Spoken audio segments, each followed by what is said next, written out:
Let's talk about Palestine and human rights, because I think one of the great travesties of kind of our modern progressive movement in America is the things that are framed as human rights violations are maybe just like, it makes me a little uncomfortable. You know, like if I'm at the grocery store and somebody refers to me as a her instead of a him, like, that's a little uncomfortable. I would rather you not refer me to as a her, but like, I'm not going to say that that's like a physical assault against my body and that's a travesty against my human rights. So I think one of the dangers of the progressive movement right now, which definitely has some legs and has a lot of credence to it, one of it is like, are we being violated or are we just being slightly offended? And so when people say human rights violations, when we're talking about the conflict between Israel and Palestine, or when we're talking about human rights violations in, like, I don't know, sub-Saharan Africa, it's a little bit of a different spiel than like, well, I didn't get my government stimulus check as quickly as the other guy, and that's a human rights violation.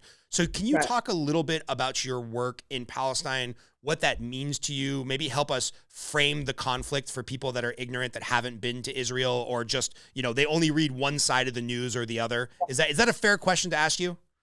Yeah, didn't know we were going to talk about this, so I have to like brush up on my little spiel here. Okay, so when I was little, when you're Palestinian, you grow up with this profound sense of understanding justice because it doesn't exist in our world.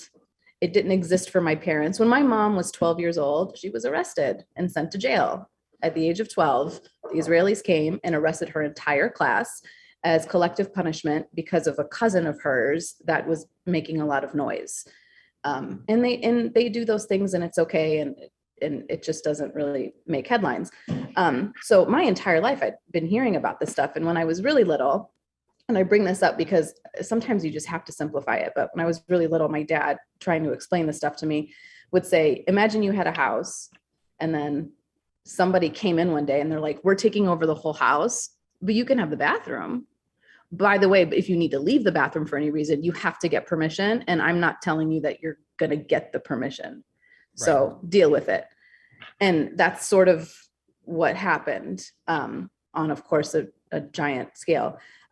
So now what's happening is there is a profound shift in ethnic cleansing is sort of becoming like the easy way to get things done. So instead of like just straight up, like just killing people in genocide, what's happening is they are bringing in people from the rest of the world who have Jewish heritage and saying, because you have Jewish heritage, you have the right to be here.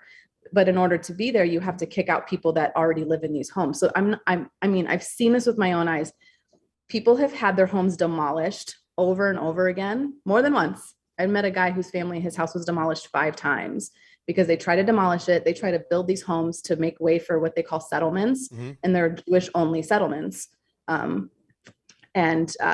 It's really, really, really intense. And these settlements are beautiful and big and modern. And they cut off water to the Palestinians in order to make those beautiful places function. And these are people who've been here for hundreds of years. And suddenly, some of the people in our town, they can date back to like 1,000 years.